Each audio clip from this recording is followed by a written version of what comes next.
Con il nome UAZ 452 ci si riferisce ad una famiglia di veicoli off-road prodotti ad Ulyanovsk, Russia, città sulle rive del Volga.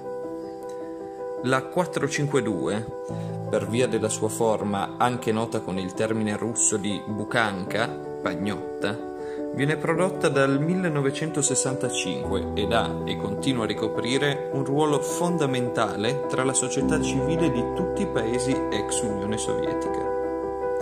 L'Armata Rossa acquistò una gran quantità di 452, il quale riesce a combinare ottimi doti fuoristradistiche e una gran versatilità. Il bukanka, infatti, viene offerto in versione furgone, pick-up, combi, minibus, vendita ambulante, ambulanza, trasporto merci, riparazioni elettriche e tutta una serie di altre configurazioni specifiche per qualsiasi tipo di lavoro e condizione. Il peso di un moderno 452 in versione van, una delle più apprezzate, è di 2080 kg in ordine di marcia, con una portata di 800 kg. La versione camperizzata a 5 posti che vedete nelle immagini, completa di fornelli, frigo, stufa ventilata, 2 lavandini e doccia esterna, ne pesa 2600.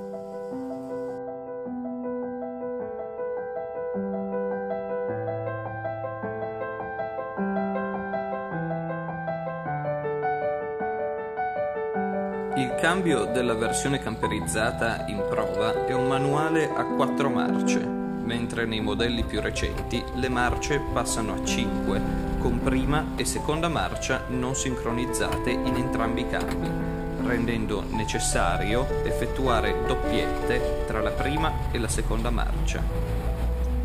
Tutte le marce possono essere ridotte, retro compresa, facendo salire il numero di velocità disponibili a 10 per quella a 4 rapporti e a 12 per quella a 5 rapporti.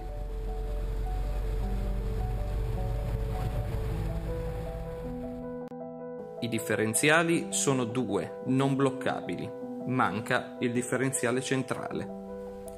L'innesto delle ridotte, tramite leve, avviene in contemporanea con l'inserimento della trazione integrale, come su molti veicoli off-road. Gli ingegneri UAZ pensarono a particolari mozzi presenti sulle ruote anteriori e disponibili come optional per poter rendere il veicolo non 4x4 a marce ridotte innestate. Ruotando entrambi i mozzi diventa quindi possibile effettuare curve con le marce ridotte senza compromettere la meccanica del veicolo, andando quindi a sopperire alla mancanza del differenziale centrale. Il van russo presenta angoli d'attacco da vera fuoristrada, 36 gradi all'anteriore, 30 gradi al posteriore ed una luce da terra di 22 cm. La versione furgone è lunga 4,44 metri, larga 1,94 metri ed alta 2,24 metri, con un passo di 1445 mm. Le sospensioni nelle versioni precedenti sono a balestra a 9 fogli con smorzatori a braccio, mentre nelle versioni moderne abbiamo balestre a 7 fogli con smorzatori di tipo a stelo. Il paraurti posteriore, completo di doppia pedana per facilitare l'accesso nella parte posteriore del veicolo, è originale, mentre non è originale il bull bar presente all'anteriore del camper. Gli appassionati di storia e di originalità potranno apprezzare i vari marchi sovietici, come quello di qualità CCCP, sigla cirillica di Unione Sovietica, qui presente addirittura sulle gomme, ed altri dettagli sparsi per il veicolo. Il veicolo in prova è spinto da un 2,5 litri benzina a carburatori, mentre mezzi più recenti possono montare un 2,7 litri ad iniezione da 112 cavalli e 208 Nm di coppia, con velocità massime che possono variare, a seconda della versione, da 115 a 127 km all'ora e con consumi da 15,4 a 13,5 litri per 100 km, sempre per la motorizzazione 2,7 litri a benzina. Parlare di tempo di accelerazione non ha senso. Questo veicolo ha tutt'altri scopi. Va detto che storicamente i motori hanno incrementato le prestazioni del mezzo, in particolare grazie all'uso di diversi carburatori. Da notare la posizione del motore, posto tra i due sedili anteriori, fattore che rendeva necessario, in caso di bisogno, l'uso di una lunga leva per l'avviamento manuale delle versioni a carburatori durante i lunghi inverni russi.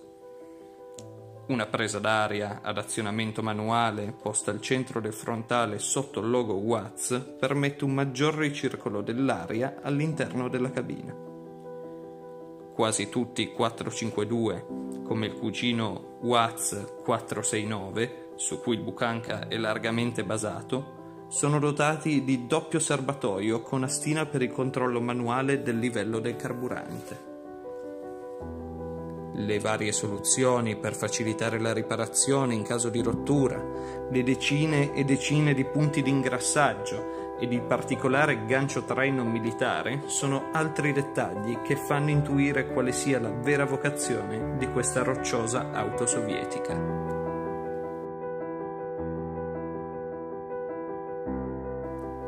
Gli appassionati di off-road e di auto possono avere opinioni divergenti sui mezzi di fabbricazione russa e in particolare sovietica, ma ci sono abbastanza elementi tecnici ed emozionali, dal design al suono per arrivare allo spirito avventuriero del mezzo, da permettere al Buchanka di essere prodotto ancora oggi a prezzi accessibili, più alti al di fuori dell'ex Unione Sovietica. Una perla rara di questi tempi nel mondo del fuoristrada e un vero mito nell'Olimpo delle auto più longeve e significative della storia dell'automobile.